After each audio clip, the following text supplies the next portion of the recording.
ধরুন সাকিব আল হাসানের বিপক্ষে শেয়ার বাজার কেলেঙ্কারি মামলা করা হলো কাকড়া ব্যবসায়ে অনিয়মের জন্য, মামলা করা হলো আরব খানের সাথে দেখা করার জন্য, সেখানে কোনো দুর্নীতি অথবা অনিয়ম আছে কিনা সেজন্য, অথবা চট্টগ্রামে যে দর্শকের গায়ে হাত তুলেছিলেন সেখানে মামলা করা হলো।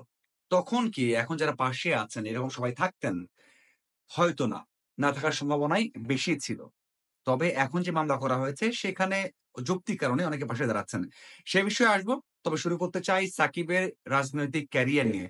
সাকিব আল হাসান, মাশরাফি, ফেরদৌস এরকম যারা তারকা আছেন, যারা রূপালী পর্দার তারকা অথবা ক্রিকেট তারকা, তাদেরকে আগের যে সরকার অথবা আওয়ামী লীগ তারা নির্বাচনে রেখেছিলেন একটা কারণে, সেটা হচ্ছে যেন দেখানো যায় সারা বিশ্বকে যে এখানে গ্রহণযোগ্য নির্বাচন হবে এবং অনেক তারকারা অথবা বিভিন্ন পর্যায়ের মানুষজন অংশগ্রহণ করেছেন। আ সেটা কতটা সফল হয়েছে আমরা সবাই জানি, অথবা নির্বাচন কেমন হয়েছে সেটা আমরা সবাই জানি।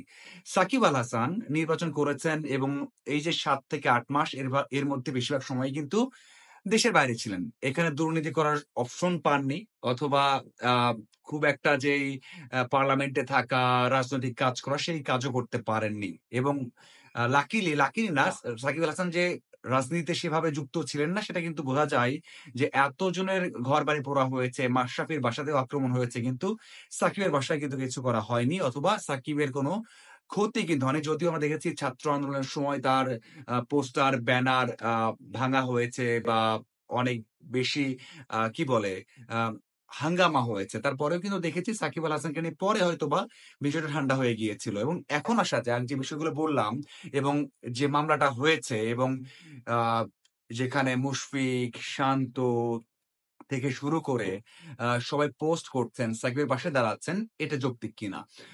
দেখুন, ১ম এ বলতে চাই যে মামলাটা করা হয়েছে সেটা একটা গার্মেন্টস কর্মী হত্যার মামলার হুকুমদাতা হিসেবে সাকিবকে রাখা হয়েছে ২৮ নম্বরে, এবং আমি নিজেই আ ২ টা থানায় কথা বলেছি এবং সাকিবের আপডেটটা কি হতে পারে বোর্ডের কাছ থেকে জানার চেষ্টা করেছি। বিসিবি সভাপতির সাথেও কথা হয়েছে।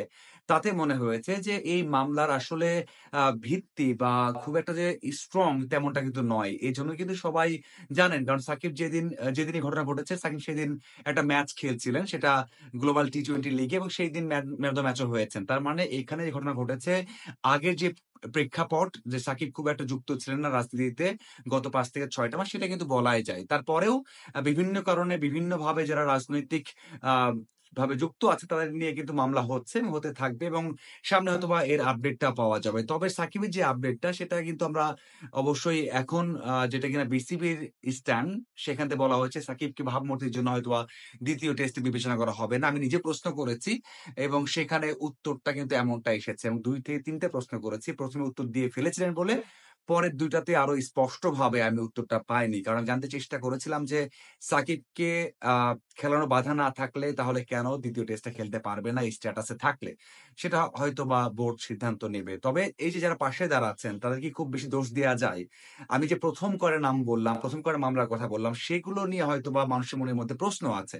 অনেকে জিজ্ঞাসা করতেই পারেন, এবং সেখানে মামলা করলে হয়তোবা সেইরকম একটা রিঅ্যাকশন আসতো না। কারণ সেই দিক থেকে সাকিব হয়তোবা খুব বেশি যে যৌক্তিক কাজ করেছেন তেমনটা কিন্তু অনেকেই বলতে পারবেন না।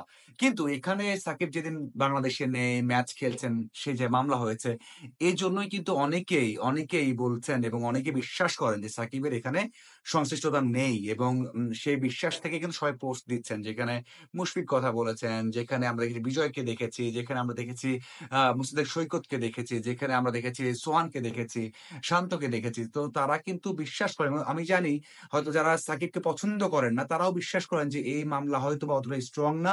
তার সংশ্লিষ্টতা খুব একটা নেই। আগের যে বিষয়গুলো আছে সাকিবকে যারা অপছন্দ করেন তারা হয়তোবা বলবেন যে সত্যি সাকিব ওইগুলোতে যুক্ত ছিলেন, বা যারা হয়তোবা নিরপেক্ষভাবে বলবে তারা হয়তো বলবেন যে হ্যাঁ, সেইসব মামলা দিলে হয়তোবা সাকিবকে বা সাকিবের কাছ থেকে অনেক সত্য জানা যাবে। যুক্ত ছিলেন কিনা সেটাও জানা যাবে। এইজন্যই বলা হচ্ছে যে যারা পাশে যারা আছেন, যারা সমালোচনা করছেন, যে একটা বিষয় সামনে আসছেন যে আমিনুল হক, সাবেক অধিনায়ক বাংলাদেশ ফুটবল টিমের, তার সাথে যুক্ত করা হচ্ছে। সাকিবকে। একটা বিষয় এখানে ক্লিয়ার যে যারা পাশে দাঁড়াচ্ছেন সাকিবের তারা কিন্তু একই টিমে খেলছেন। ঐতিহাসিক জয়ের সময় একই টিমে খেলেছেন। সাকিব আল হাসান দুর্দান্ত পারফর্ম করেছেন। এজন্য এবং জানেন যে এটা ভিত্তিহীন। হ্যাঁ, আমিনুল হকের ক্ষেত্রেও অনেক মামলা হয়তোবা ভিত্তিহীন ছিল। অনেক মামলা নিশ্চিতভাবে ভিত্তিহীন ছিল হয়তো। সেজন্য পাশে দাঁড়াতে পারেনি। কারণ তাদের ন্যাশনাল টিমে খেলা অবস্থায় নয় এবং একই ড্রেসিং রুম শেয়ার করছেন না। এই একটা বিষয় হতে পারে। তো আমার বিশ্বাস যে সাকিবের যে ইস্যুটা আছে আ এটা নিয়ে অবশ্যই একটা ভালো সমাধান আসবে।